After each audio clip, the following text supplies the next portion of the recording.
নমস্কার বন্ধুরা, আপনারা দেখছেন সোমার সুইট কিচেন।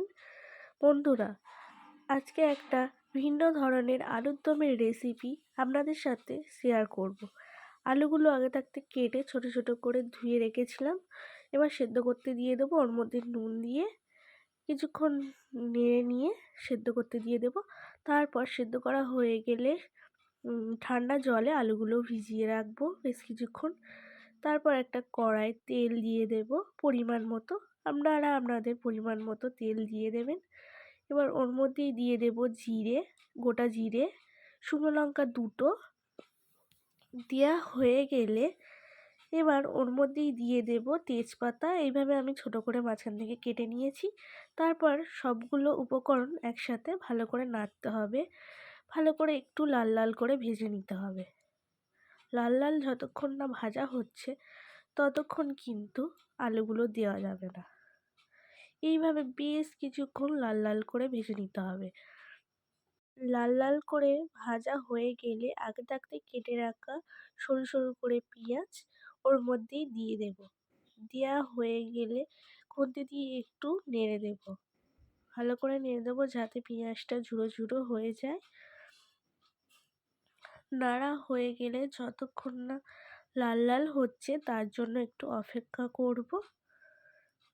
আবারও আমি একটু নেড়ে দিচ্ছি, না হলে পেঁয়াজটা তলায় ধরে যেতে পারে। তার জন্য মিডিয়াম টু লো ফ্লেমেই আমি রেখেছি। বেশি জোরে দিলে পেঁয়াজটা লাল লাল হয়ে একদম পুড়ে যাবে। ওর মধ্যেই আমি একটু চিনি দিয়ে দিলাম যাতে পেঁয়াজটা একটু তাড়াতাড়ি ভাজা ভাজা হয়ে যায় লাল লাল। আমি এখানে সামান্য চিনিই ব্যবহার করেছি, আপনারা এটা ব্যবহার নাও করতে পারেন। এবারে পেঁয়াজটা লাল লাল হওয়া পর্যন্ত আমি অপেক্ষা করব। একটু বেশ কিছুক্ষণ নাড়তে হবে যাতে তলাটা ধরে না যায়।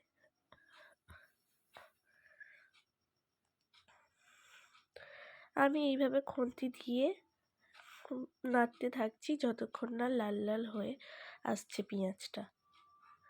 একটু হাতে সময় নিয়ে করলে এই রেসিপিটা দারুণ স্বাদের খেতে হয়। এবার যতক্ষণ না লাল লাল হচ্ছে ততক্ষণ আমি এইভাবে নাড়তে থাকছি। আপনারা দেখবেন পেঁয়াজটা যেন তলা ধরে না যায় বা পুড়ে না যায়।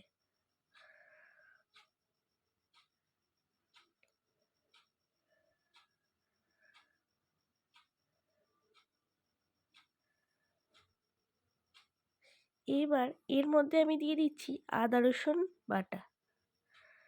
আদা রসুন আমি আগে থাকতে পেস্ট করে রেখেছিলাম, সেটাই আমি এর মধ্যে দিয়ে দিলাম।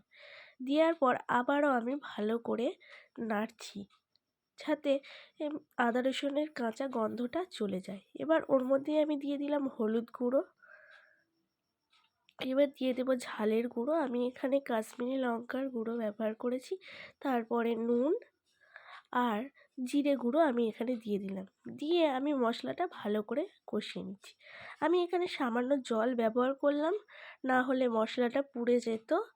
আর এবার আমি যতক্ষণ না এবারে আমি ভালো করে নাড়ছি। তারপর টমেটো পেস্টটাও দিয়ে দিলাম। আমি টমেটোটাও আগে থাকতে পেস্ট করে রেখেছিলাম।